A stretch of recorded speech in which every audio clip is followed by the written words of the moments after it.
Hola, soy Mateo, y quiero contarte la historia de Xochitl, una de las personas más talentosas que he conocido. Le robaron el alma, la tejieron en un vestido y la presentaron frente a un jurado como si fuera suya. La despojaron de su herencia, de sus noches de trabajo, y la humillaron frente a todos, acusándola a ella de ser la ladrona. La dejaron sin nada, con las manos vacías y el corazón roto en medio de una ciudad que nunca la quiso. ¿Alguna vez has sentido que te quitan lo único que tienes, tu voz, tu talento, y te acusan de ser tú el ladrón? Antes de contarte cómo le arrancaron ese vestido de las manos y el corazón del pecho en el Instituto de Alta Costura, comenta de qué ciudad estás viendo esto y suscríbete al canal. Créeme, no querrás perderte lo que pasa cuando la humillación se convierte en la única semilla que le queda para florecer. La historia de Xochitl empieza con un sueño y una beca, pero el verdadero conflicto nació en el momento en que pisó ese lugar. Para ellos, su talento ancestral, el que traía de Oaxaca, no era arte, era una curiosidad folclórica, algo exótico pero sin valor real. Xochitl se sentía como un fantasma en esos pasillos fríos y minimalistas. Nadie la veía, pero todos la juzgaban. Los murmullos seguían sus guaraches, las miradas de reojo analizaban su ropa humilde y su acento del sur. Se sentía sola, profundamente sola. Por las noches, hablaba por teléfono con su abuela, cuya voz era el único ancla que la mantenía firme.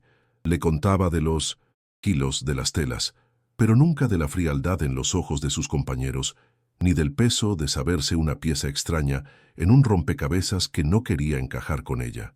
Y entonces apareció Valeria, su compañera de cuarto. Parecía diferente. Era carismática, la saludaba con una sonrisa y le preguntaba por su pueblo, por sus bordados. Para Xochitl, que se ahogaba en soledad, Valeria fue un espejismo de amistad, un puerto seguro.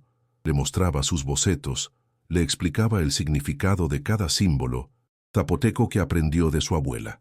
Le abrió las puertas de su mundo, un mundo tejido con confianza y tradición, sin saber que Valeria no veía a una amiga, sino una mina de oro, una fuente de ideas puras que ella podía explotar. El proyecto final del semestre era su gran oportunidad, diseñar un vestido de gala que fusionara tradición y vanguardia. Xochitl decidió volcar su alma entera en esa pieza. No sería solo un vestido, sería un lienzo de tela contando una leyenda de su gente. Cada puntada era una palabra, cada color un sentimiento.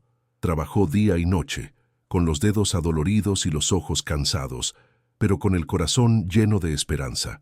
Creía que si lograba mostrarles la belleza de sus raíces, finalmente la verían, la respetarían.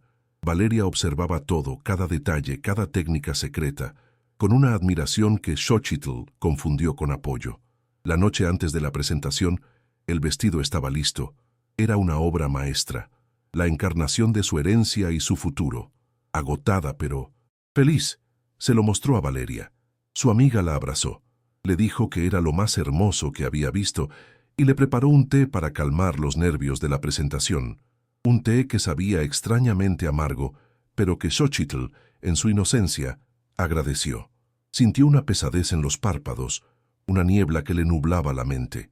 Valeria le dijo que descansara, que ella se encargaría de cuidar su creación. Y Xochitl, confiando, se durmió. Se despertó con la boca seca y la cabeza pesada, como si un velo de niebla le impidiera pensar con claridad. El té. Recordó el té y la sonrisa de Valeria. Miró hacia el rincón donde, la noche anterior, su vestido resplandecía como una promesa. Y no había nada. Solo el maniquí desnudo, silencioso, como un testigo mudo de un crimen. Un frío helado le recorrió la espalda, un pánico que no era solo miedo, sino la certeza visceral de que le habían arrancado algo más que tela e hilo. Le habían arrancado la voz, su historia, el alma de su abuela. Corrió descalza por los pasillos, con el corazón martillándole en los oídos, hasta el salón principal de exposiciones. Y allí estaba, su vestido, bajo los focos, deslumbrante, cada bordado, cada símbolo zapoteco, exactamente como ella lo había soñado y tejido. Pero no era ella quien estaba a su lado. Era Valeria, sonriendo con una seguridad escalofriante, recibiendo los elogios de los jueces. El mundo de Xochitl se detuvo. El aire se volvió denso. Los sonidos se ahogaron. Solo podía ver su creación, su herencia, siendo presentada como el trofeo de alguien que no conocía el sacrificio detrás de cada puntada. Un grito ahogado salió de su garganta. Se abrió paso entre la gente, con la ropa de dormir arrugada y el pelo revuelto, una imagen de pura desesperación. «Ese vestido es mío», logró decir con la voz rota. Todas las cabezas se giraron hacia ella. La miraron como se mira a una loca, a una intrusa. Valeria la observó con unos ojos que fingían una infinita tristeza y decepción. El director del instituto frunció el ceño, su rostro una máscara de desdén. En ese instante, Xochitl entendió que no importaba la verdad, importaba la apariencia, y la suya era la de una perdedora. Y entonces Valeria comenzó su actuación. Las lágrimas brotaron de sus ojos mientras contaba una historia perfectamente ensayada. Dijo que Xochitl había estado obsesionada con su trabajo, que le había pedido ayuda y que ella, en su bondad, le había mostrado sus bocetos. Afirmó, con la voz temblorosa, que Xochitl, consumida por la envidia, había intentado copiar su diseño durante la noche. «Yo solo quería ser su amiga», sollozó. «No pensé que llegaría a esto».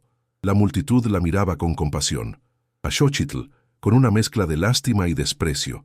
La trampa era perfecta. El jurado no necesitó deliberar. Su veredicto ya estaba escrito en sus miradas prejuiciosas. Miraron a la hija de una familia influyente, vestida impecablemente, y luego a la becaria de Oaxaca, desaliñada y acusadora. El director se acercó a Xochitl, su voz gélida y cortante. «Señorita», dijo arrastrando la palabra con asco, «en este instituto no toleramos ni el plagio ni los escándalos. Queda descalificada del concurso y su comportamiento será reportado al comité de becas». La humillación fue total, pública y brutal. No solo le robaron el vestido, le robaron la dignidad y la acusaron a ella del crimen. La hicieron salir del salón.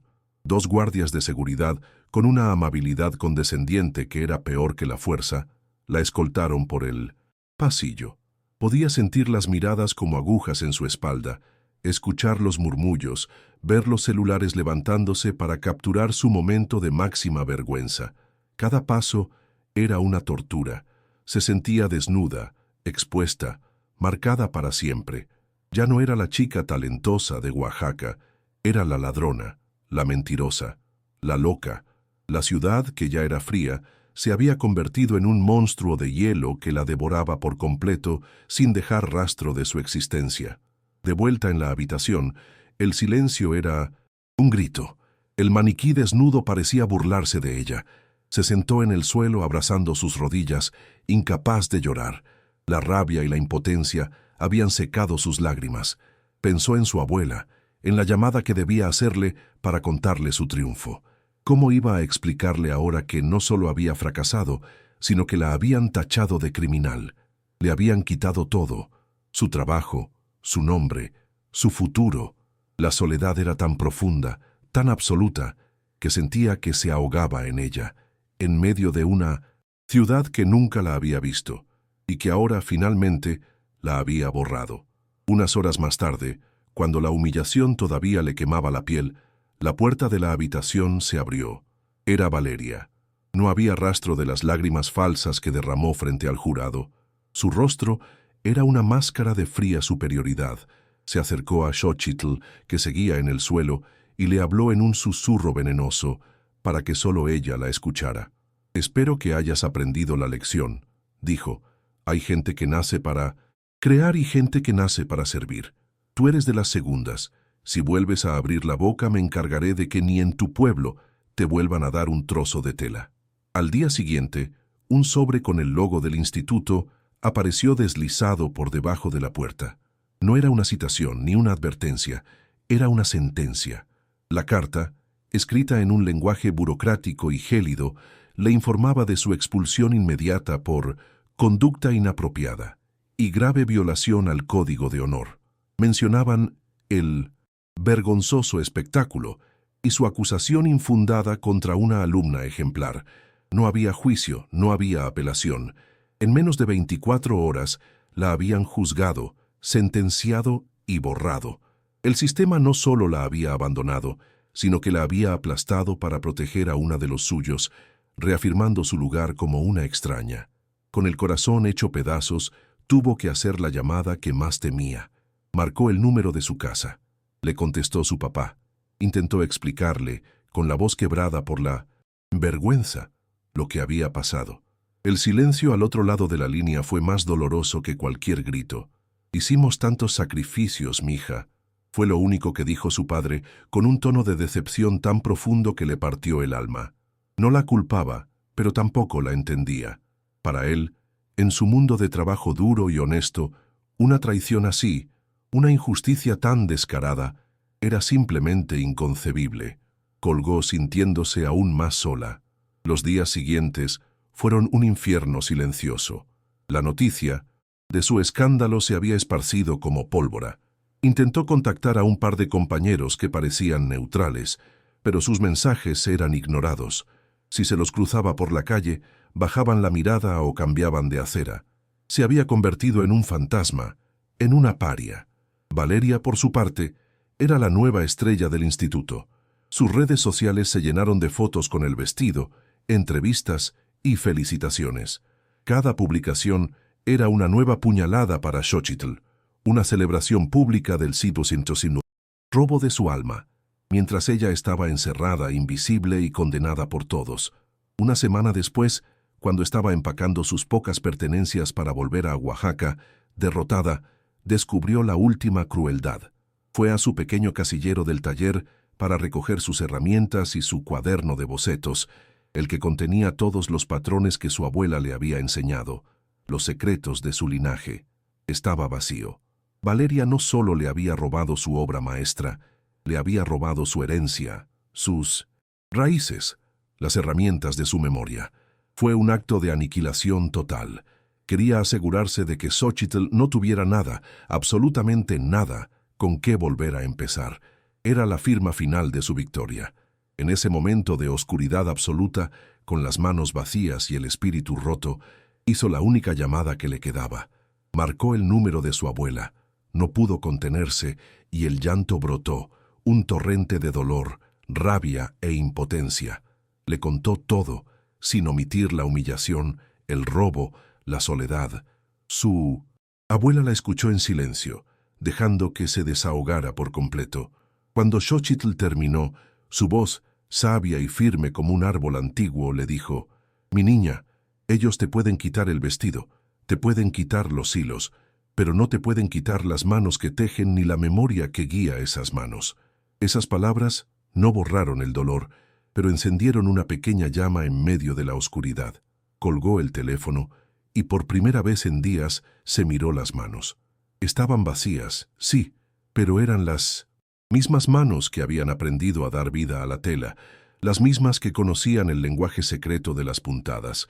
Le habían robado su creación, su reputación, sus herramientas, pero, como dijo su abuela, no podían robarle el don. La injusticia seguía ahí, inmensa y pesada, pero dentro de ella, algo muy pequeño, muy profundo y muy antiguo, comenzaba a despertar. La rabia se estaba transformando en otra cosa, en una silenciosa y peligrosa determinación. Se quedó sentada en el suelo frío, con las palabras de su abuela resonando en el silencio de la habitación. «No te pueden quitar las manos», repitió esa frase en su mente una y otra vez, como un mantra, pero el alivio no llegaba. La realidad era un muro de concreto. Estaba sola, sin dinero, sin reputación y a punto de ser echada a la calle. Mientras metía su ropa en una vieja maleta, con la carta de expulsión arrugada a un lado, escuchó que alguien tocaba la puerta. Con el corazón encogido, pensó que eran los de seguridad. Abrió, lista para la última humillación. Pero no era un guardia. Era una mujer mayor, de rostro severo y ojos penetrantes, que la miraban sin una pizca de lástima. La reconoció al instante. Era Inés, una de las juezas del concurso, la diseñadora retirada que ni siquiera la había mirado durante la presentación. Xochitl se tensó, esperando el golpe de gracia. No vengo a darte el pésame, dijo la mujer, su voz tan cortante como unas tijeras de sastre. Vengo porque vi algo que esa niña rica no pudo robar, porque no se puede. Una puntada, una diminuta firma en el dobladillo. Esa puntada no se aprende, se hereda. Inés entró en la habitación sin ser invitada, sus ojos escaneando el desorden, el maniquí desnudo, la miseria de la derrota. Se detuvo y miró a Xochitl fijamente. Esa niña te robó un vestido, pero tú dejaste que te robara la voz. El mundo de la moda está lleno de ladrones y farsantes. Si te rindes ahora, les das la razón. Luego, sacó un folleto de su bolso y lo puso sobre la cama. Feria de artesanos en Coyoacán. En 2 días. No hay premios, no hay becas. Solo hay verdad. Muéstrame de qué estás hecha, o vuelve a tu pueblo para siempre. La oferta se sintió como una bofetada. 2 días? ¿Con qué? No tenía telas, no tenía hilos, no tenía ni un boceto. Le habían arrancado todo. Miró el folleto, luego a sus manos vacías. La idea era absurda, cruel. Era una invitación a fracasar de nuevo, esta vez por su propia cuenta. La duda la carcomía. ¿Y si Inés solo quería divertirse a su costa?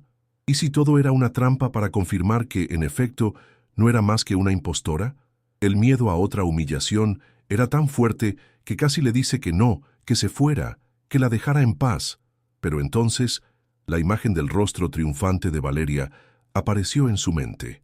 La sonrisa condescendiente, las lágrimas falsas, la fría amenaza en el susurro, y debajo del miedo, una brasa de rabia comenzó a arder, una furia fría y profunda, no por el vestido, sino por la aniquilación, por el desprecio con que la habían borrado.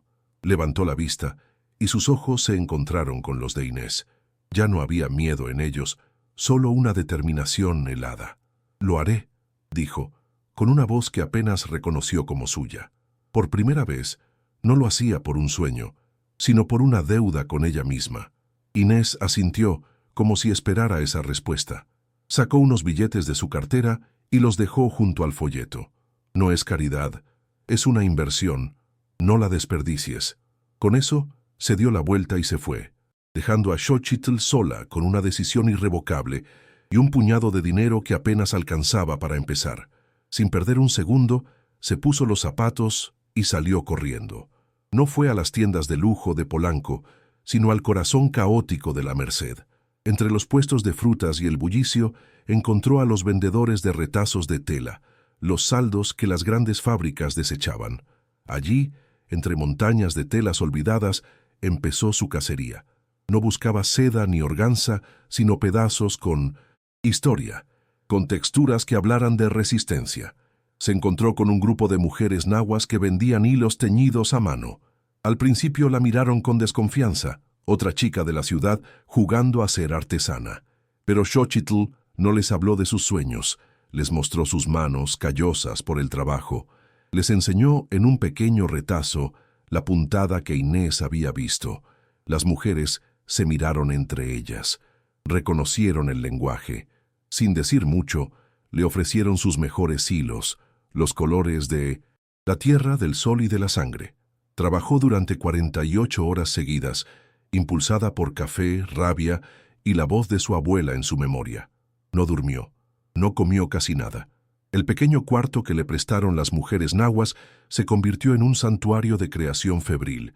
Sus manos, que días antes se sentían inútiles, ahora volaban sobre la tela y los hilos. No estaba diseñando una prenda para un concurso, estaba tejiendo un grito, un manifiesto. Cada pedazo de tela desechada se convertía en una parte de su historia. Cada hilo de color vibrante era una emoción pura, el rojo de la ira, el negro de la traición, el dorado de su herencia. El día de la feria, llegó a Coyoacán con el sol apenas saliendo. No llevaba un vestido en un maniquí, sino un telar de cintura y una bolsa llena de sus retazos y hilos. No buscó un puesto elegante. Se sentó en el suelo de piedra, en el corazón de la plaza, y se ató el telar a la cintura, anclando el otro extremo a un poste. La gente pasaba. Los turistas la miraban con curiosidad, otros artesanos con una mezcla de lástima y escepticismo. Ella no levantó la vista. Solo había silencio, el sonido de sus manos y la promesa de la historia que estaba a punto de nacer. Y entonces comenzó a tejer. Sus manos se movían con una velocidad y una precisión que parecían inhumanas. No era la delicadeza de la alta costura, era la fuerza de la tierra, la sabiduría de generaciones fluyendo a través de sus dedos. La gente empezó a detenerse. Al principio eran unos pocos, atraídos por la intensidad de su concentración, pero lo que veían no era solo una artesana trabajando. En el tejido que crecía centímetro a centímetro, veían imágenes nacer, el contorno de una muchacha llegando a una ciudad hostil, una sonrisa falsa que se convertía en una daga, un vestido vacío sobre un maniquí. Fue entonces cuando ejecutó la puntada, la firma de su linaje, esa que Inés había reconocido. No era un simple bordado, era una técnica compleja que entrelazaba hilos de múltiples colores en un solo movimiento, creando una textura que parecía viva. Un coleccionista de arte que pasaba por allí se detuvo en seco. Sacó su teléfono y empezó a grabar, fascinado. «Esto es imposible», murmuró. «Nadie teje así hoy en día». Su acción fue como una señal. Otros teléfonos se alzaron. La pequeña multitud se convirtió en un círculo denso y silencioso, todos hipnotizados por el espectáculo.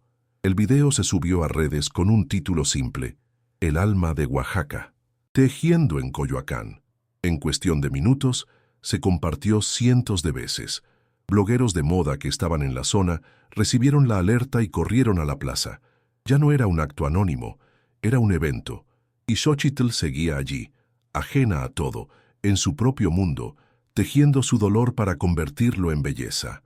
El rebozo monumental contaba su historia sin una sola palabra.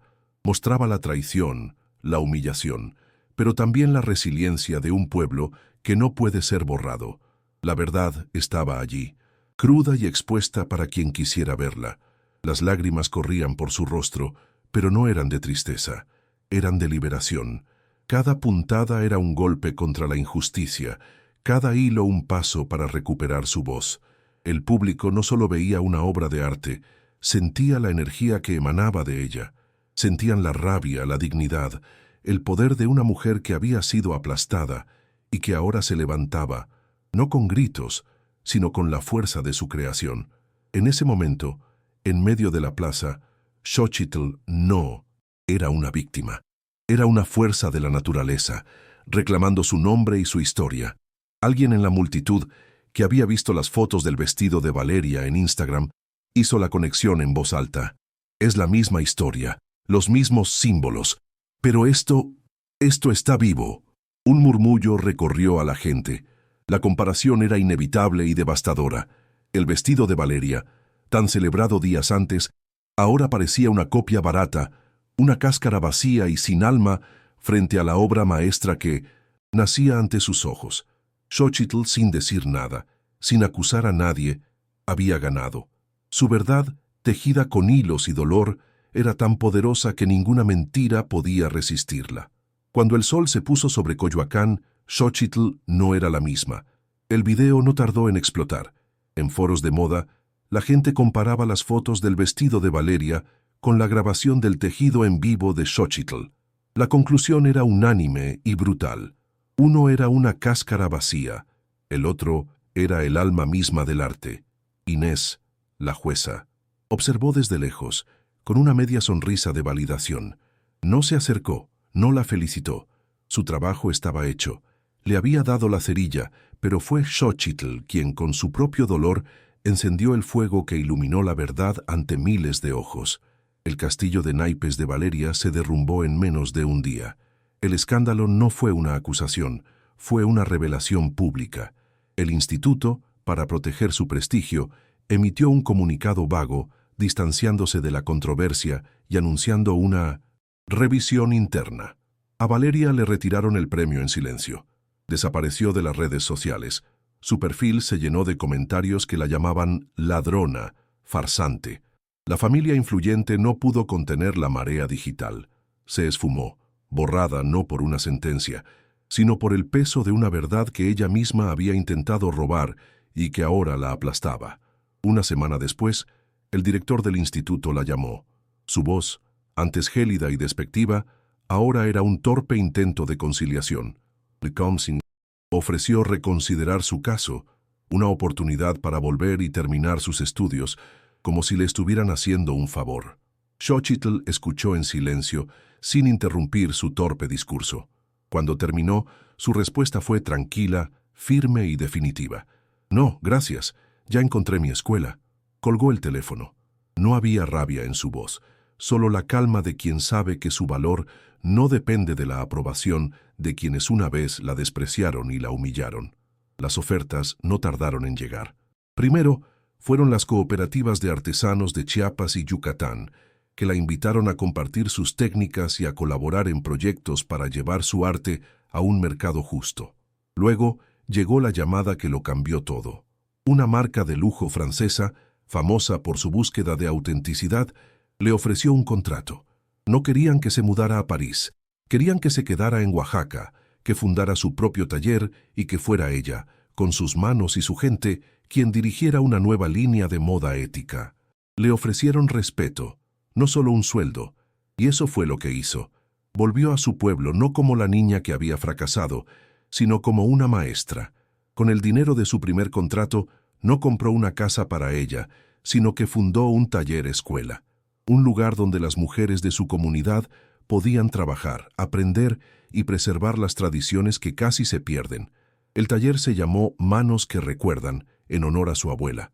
Su triunfo no fue personal, se convirtió en el triunfo de todas, en la prueba de que sus raíces no eran una curiosidad, sino un tesoro invaluable que el mundo entero estaba listo para admirar. Xochitl me dijo que a veces por la noche mira sus manos. Ya no ve en ellas el recuerdo de la humillación, sino la fuerza de su linaje. Entendió que su verdad no necesitaba ser gritada en un pasillo, sino tejida con paciencia, con alma, hasta que el mundo no tuviera más remedio que detenerse a escuchar. Le robaron un vestido, pero a cambio encontró su voz, su propósito y su lugar en el mundo. Un lugar que ella misma construyó puntada a puntada, con la dignidad como único hilo. Si conoces a alguien que necesita escuchar esto, compártelo. Y suscríbete para más historias de lucha, verdad y dignidad. Gracias por escuchar. La historia de Xochitl no es una de venganza. Ella nunca buscó destruir a Valeria. Su propia verdad, tejida con hilos de dignidad, fue la que expuso la mentira. Su victoria no fue ganar un premio en una escuela que nunca la valoró, sino construir un imperio con los pedazos que le dejaron. Demostró que el verdadero poder no está en los trofeos ni en el aplauso de una élite vacía, sino en la autenticidad que uno lleva en las manos y en el alma. Al final, el vestido robado se convirtió en un simple fantasma, mientras que su arte se hizo eterno. Recuerdo las palabras de su abuela: no te pueden quitar las manos. ¿Y qué razón tenía? Esas manos, que al principio fueron vistas con desdén en los pasillos de mármol de la ciudad, se convirtieron en su voz, su arma y su justicia. Cada movimiento en el telar no era solo una técnica, era un acto de recuperación. Estaba reclamando no solo su diseño, sino la historia de su linaje, el sudor de su gente, la sabiduría que se transmite de madre a hija. Sus manos no solo tejieron un rebozo, tejieron un nuevo destino, uno donde ella era la única dueña de su historia. Y lo más hermoso es que su triunfo no fue solitario. Cuando fundó el taller Manos que Recuerdan, no solo creó un negocio, sino que levantó un santuario para su cultura, le dio un espacio seguro y justo a decenas de mujeres cuyas manos, al igual que las suyas, guardaban tesoros de conocimiento. Convirtió la humillación personal en una oportunidad colectiva, demostrando que el éxito verdadero no se mide por cuánto subes tú, sino por cuánta gente sube contigo. Xochitl no solo se salvó a sí misma, se convirtió en el ancla para toda una comunidad que ahora mira al futuro sin miedo. Al principio pensé que su único error fue confiar, pero ahora entiendo que no fue así. Su error fue depositar su confianza en un mundo que no la merecía, un mundo de apariencias y mentiras. La lección más grande que Xochitl nos enseña es que la confianza más importante es la que tienes en ti mismo, en tus raíces, en el valor incalculable de tu propia voz. La traición no la destruyó. La obligó a encontrar una fuerza que no sabía que poseía. La convirtieron en víctima por un día, pero ella eligió ser una leyenda para toda la vida. Quizás, la historia de Xochitl te recuerda a alguien que conoces, o tal vez a una parte de ti que alguna vez se sintió invisible. Si es así, comparte este video. A veces, una historia como esta es la luz que alguien necesita para empezar a tejer su propia justicia. Suscríbete para que no te pierdas más relatos de gente real, de luchas que importan y de la dignidad que nadie nos puede arrebatar. Queremos seguir contando las historias que merecen ser escuchadas. Gracias por estar aquí, del otro lado, y por escuchar con el corazón.